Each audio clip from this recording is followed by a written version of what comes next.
이 택함 받은 자의 은혜가 바로 여기에 있는 것입니다. 저와 여러분들에게 하나님의 이런 은혜가 있을 줄 믿습니다. 여러분이 실수해도요 좀 괜찮아요. 좀 책임지면 되죠. 하지만요 언약만은 놓치지 마라.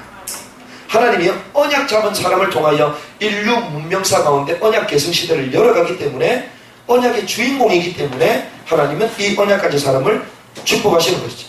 그래서 빌립보서 2장 13절 그리스도의 날까지 우리를 인도해 가시는 하나님께서 우리에게 뭘 주신다고요? 소원을 두고 행하게 하시나니 언약 계승의 소원을 두고 우리를 계속 인도해 가신다는 것입니다. 그래서 아내를 범하는 자를 오히려 죽인다. 언약 가지고 있는 사람이기 때문에 하나님이 그 사람을 보호하는 것이지. 나중에 어떻게 됩니까? 정말 성경을 읽어보면요 말이 안 돼요. 어떻게 이런 사람인데 100배의 축복을 받고 거부가 되고 창대케 되겠습니까? 성경은요 그렇게 되었다라고 얘기를 합니다. 왜? 언약 가지고 있는 사람을 통하여 하나님 하실 일이 있기 때문에 그 사람을 축복하셨다는 것이죠. 우리가 세 번째로 보겠습니다. 이러한 가운데서 이삭이 큰 성공을 거뒀습니다. 하나님이 그를 축복하셨죠. 이삭이 열심히 한 게 아닙니다. 언약을 갖고 있는 사람이었기 때문에 하나님은 그 언약을 성취하기 위해서 그 언약적인 배경을 다 준비하시고 축복하신 거죠. 그런데 이 이삭의 성공을 시기하는 자들이 나왔다는 거예요. 이삭의 성공을 시기하는 자들이 나왔는데요. 이 원주민들이 시기하기 시작합니다. 이 고대 근동의 우물은 거의 뭐 생명, 우리가 기름 터지는 것처럼 여기는 우물이 터지면 최고 거부가 될 수 있는 거거든요. 그런데 우물을 막기 시작합니다. 우물을 파니까 막아요. 우물을 파니까 또 막습니다. 얼마나 사람이 막냐면요. 또 계속 파고 이러니까 계속 나온단 말이에요. 그러니까 도저히 안 되겠다 싶어서 이 지방의 이 족속, 이 아비멜렉 왕이 직접 얘기합니다. 떠나라 이렇게 얘기해요. 이 지역을 떠나라. 왕이 직접 와가지고 왕이 와서 직접 얘기할 정도로 큰 영향력을 끼쳤다는 것이죠. 떠나라 통보를 합니다. 근데 이삭은 어떻게 합니까? 아니 내가 했는데 왜 가라 그러냐. 소송을 걸어야 될 거 아닙니까? 아니 내가 내 인력 가지고 열심히 일해서 내가 여기서 파는데 뭐가 문제냐. 우리 아브라함 때부터 계약한 땅 아니냐. 증서 갖고 와, 보증서 갖고 와, 들이내야 될 거 아닙니까? 근데 이삭은요 그러한 물질적인 것보다 사람에 대한 하나님의 계획을 다 알았기 때문에 이 분쟁을 피해서 떠납니다. 이게 믿음의 사람. 믿음의 사람, 하나님의 사람은 세상 사람과 싸우지 않습니다. 왜? 신분 자체가 다르기 때문에. 우리가 싸우고 소송 그런 일이 없기를 바랍니다. 그거 자체가 지은 거예요. 그거 자체가. 분쟁을 떠납니다. 어디로요? 그날 땅이 아닌 그날 골짜기로 갑니다. 골짜기. 골짜기가 살 수 있습니까? 그 골짜기로 갔어요. 그런데 거기서 또 뭐합니까? 또 우물을 파요. 기가 막히죠. 자기가 무엇을 해야 될지 알고 있어요. 어디 가나 계속 우물을 팝니다. 이게 뭐랍니까? 이걸 우리는 집중. 한 가지를 계속 하는 거예요. 집중. 자신의 할 일을 잃지 않고 계속합니다. 누가 분쟁하고 피해줘도 계속 집중하는 것입니다. 사단이 우리를 공격해도 우리는 언약에 계속 집중하는 거예요. 그렇죠? 하나님이 주신 말씀 붙들고 세계를 계속 달려가는 것입니다. 누가 이런저런 얘기해도, 가족이 이런저런 얘기해도, 막 주위에 가장 사랑해서 이런저런 얘기해도 하나님이 원하시는 그 일에 집중해서 가는 것입니다. 그런데 어떤 일이 벌어졌습니까? 19절 말씀 같이 한번 있습니다. 시작. 이삭의 종들이 골짜기를 파서 샘 근원을 얻었더니. 아멘. 이야, 웬일입니까? 다른 곳에 그날 땅 전체에 계속 팔 때는 그냥 샘이 나왔는데 골짜기 그 땅으로 가서 분쟁을 피해서 들어간 그 땅을 팠는데 샘의 근원을 얻게 돼요. 저와 여러분들이 근원을 얻는 축복이 있길 바랍니다. 근원을 얻으려면 어떻게 해야 돼요? 분쟁을 떠나야 됩니다. 양보해야 돼요. 하나님은 더 큰 걸 주시는 것입니다. 그런데 웬일입니까? 끝날 줄 알았는데 또 다른 시기가 또 왔습니다. 여기서 우리는 한 가지 더 알 수 있는 것은 우리가 한번 양보하고 응답이 왔잖아요. 큰 걸 주셨다. 그때 우리는 자만할 수 있거든요. 그런데 또 다른 문제가 올 수가 있습니다. 그때도 여전히 하나님을 바라보셔야 돼요. 우리는 한번 넘겼으니까 넘겼다 얘기하잖아요. 그렇지 않습니다. 계속 올 수 있어요. 저도 어렵게 살아봤거든요. 어려서부터 저는 전부미를 먹고 저는 자랐습니다. 전부미. 옛날에 전부에서 주는 거 있잖아요. 어려운 사람들. 냄새가 고무 냄새가 나요. 근데 고무 냄새를 없애기 위해서 간장 비벼가지고 먹는 게 얼마나 맛있는지. 제가 어려서 그렇게 살았거든요. 그러니까 너무 어렵다 보니까 저도 모르게 뭐 물건 훔치는 거. 제가 전문가가 됐지 않습니까? 제가 초등학생 때 차를 열고 이랬거든요. 그러면 대충 제 인생 안 봐줘도 뭐 영화 시나리오 아닙니까? 그러면 가난이 또 안 오냐? 계속 올 수 있거든요. 근데 우리는 한번 이겨냈다고 끝났다? 아닙니다. 계속 찾아올 수 있습니다. 환경 똑같이 찾아올 수 있어요. 내가 예수 믿었기 때문에 잘 되고 그렇지 않습니다. 똑같이 올 수 있습니다. 근데 그때 어떻게 해요? 하나님이 주신 언약에 집중하고 또 능히 이겨나가는 것입니다. 어떻게 했습니까? 또 다른 시비가 왔는데 또 어떻게 하죠? 또 양반. 에색. 우물이 얼마나 소중했던지 우물에 이름을 붙였어요. 우물이 워낙 많으면 우리가 이름을 붙이지 않잖아요. 화장실에 가면 수도꼭지 있잖아요. 모든 집집마다 수도꼭지가 몇 개나 되잖아요. 근데 수도꼭지 이름에다가 수도꼭지 이름 답니까? 이름 안 달죠. 왜? 흔한 것이기 때문에. 화장실 들어갔는데 저거는 보금인 수도꼭지, 저기는 헤어 수도꼭지, 이렇게 이름 달지 않잖아요. 근데 얼마나 소중했던지 우물에다가 이름을 딱 적어놔요. 그럼 이게 얼마나 귀한 것입니까? 그런데 그 우물 이름 어떻게 해야 돼요? 에색이다. 에색. 다툼이다. 계속 다툼이 일어나니까 어떻게 합니까? 이 우물을 양보합니다. 또 우물을 팠습니다. 우물을 파서 이 이름을 신나다 이렇게 되잖아요. 이 신나라는 뜻은 시비라는 뜻이거든요. 계속 시비를 거니까 그래 시비 신나다 신나 얘네들을 써라 가는 거예요. 그래서 다른 곳으로 갔습니다. 다른 곳으로 가서 우물을 팠는데 이 우물의 이름이 무엇입니까? 르호봇. 22절 우리 같이 한번 읽습니다. 시작. 이삭이 거기서 옮겨 다른 우물을 팠더니 그들이 다투지 아니하였으므로 그 이름을 르호봇이라 하여 이르되 이제는 여호와께서 우리를 위하여 넓게 하셨으니 이 땅에서 우리가 번성하리로다 하였더라. 아멘. 저와 여러분들 하나님은 르호봇을 준비하신 줄 믿습니다. 이 땅에서 여러분들이 분쟁할 필요가 없는 것입니다.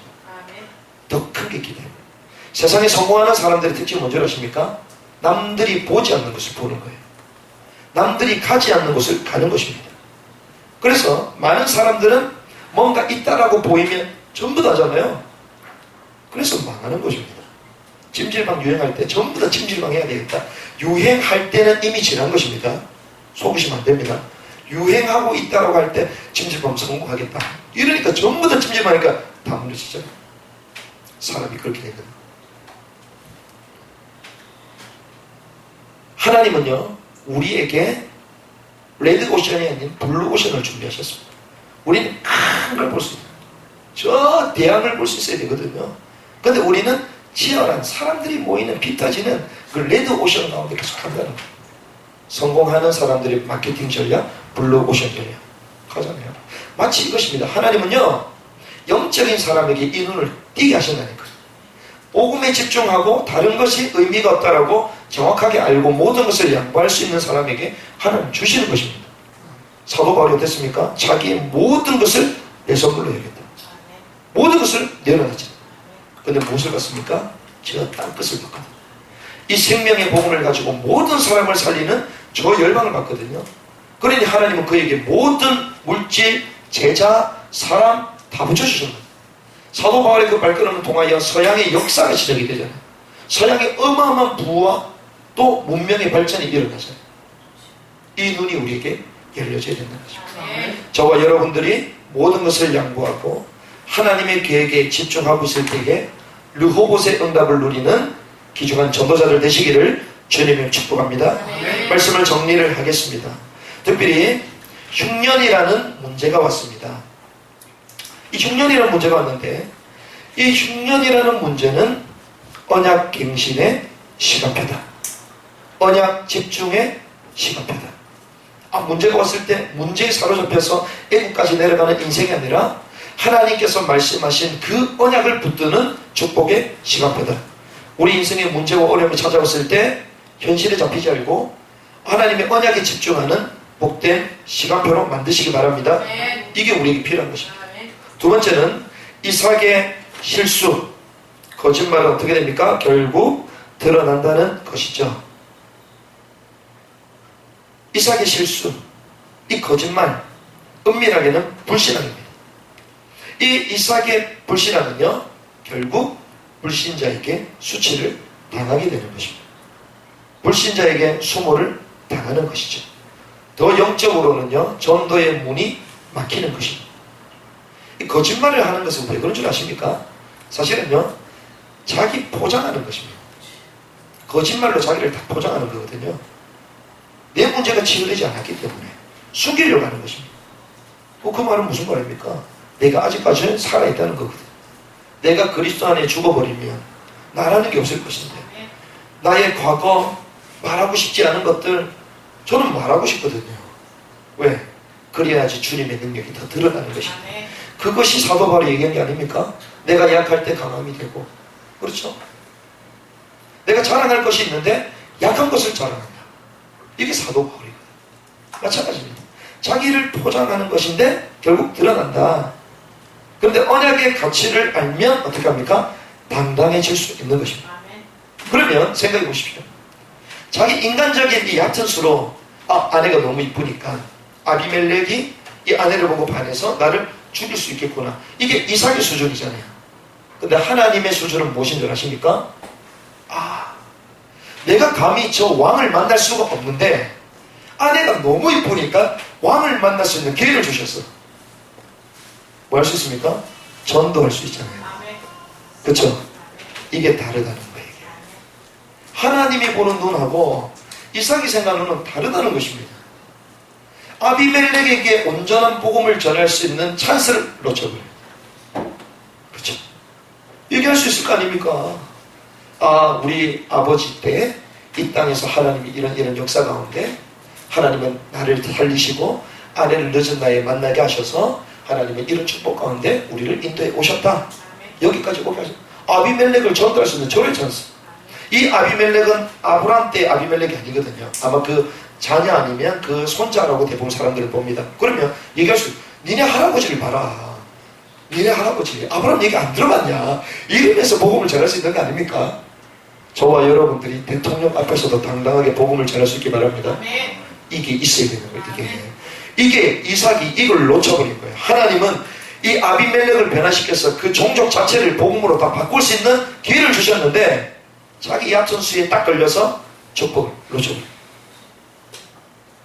세 번째는요, 언약을 가진 자를 성공시키시지만 온전한 성공은 에색이 아닙니다. 에색 우물, 신나 우물 아닙니다. 진정한 성공은 르호봇입니다. 아멘. 저와 여러분들이 막 응답 왔다고 에색 우물 막 응답 왔다 좋아가지고 그러잖아요. 신나 우물이 열렸어. 기뻐하지 마십시오. 그건 우리 게 아닙니다. 때로는 우리에게 응답이 올 수 있거든요. 때로는 우리를 기쁘게 하는 수많은 것들이 올 수 있거든요. 하나님께 기도한다고 기도 제목 넣고 질병 고쳐주옵소서, 우리 자녀 잘 되게 복 주옵소서. 교회들 가면 다 그러고 있습니다. 다 적어놓고 열심히 기도해요. 응답 오면 응답 왔다 이래서 감사하고 되고. 근데 웬일입니까? 그 기도 제목은요, 주님 오시는 그날까지 계속 그 기도 제목이야. 응답이 왔는데도 또 문제 터지고 또 기도하고. 이 사단의 전략이거든요. 그게 온전한 성공이 아니라는 것입니다. 온전한 성공은 뭡니까? 르호봇, 에색, 그리고 신남, 다툼과 시비가 끊이지 않는 것입니다. 여기에 우리 마음을 쏟을 필요가 없다. 세상의 얕은 성공에 우리 마음을 둘 필요가 없다. 주님을 르호봇은 무엇입니까? 저 세계복음화를 말하는 것이거든요. 땅을 넓게 하시겠다. 땅 끝까지 갈 수 있는, 세계복음화 할 수 있는 응답을 주시겠다. 그것이 르호봇입니다. 그 축복을 붙잡아야 되는 거예요. 이 언약을 위해서 그래서 우리는 모든 것을 양보할 수 있는 것입니다. 그리고 한 가지 더 지혜가 있는데요. 이 이삭이 생각해 보십시오. 가는 곳마다 팠는데 우물이 나왔잖아요. 근데 과연 자기가 능력이 있어가지고 파는데 하나님 역사해가지고 우물이 나왔겠습니까? 그럴 가능성도 있지만 여기서 우리가 알 수 있는 것은요, 아브라함이 팠던 우물을 이삭은 알고 있었습니다. 성경을 쭉 읽어보시라요. 그쵸? 아브라함이 팠던 우물을 자기는 기억하고 있습니다. 무슨 말입니까?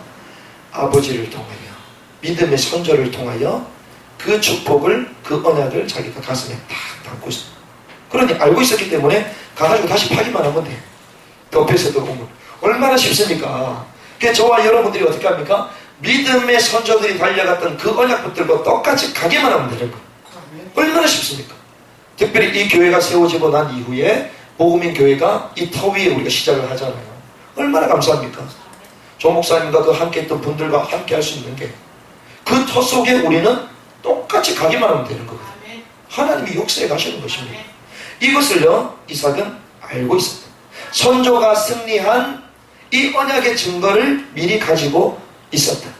그래서 이 이삭은요, 더 쉽게 갔다는 것입니다.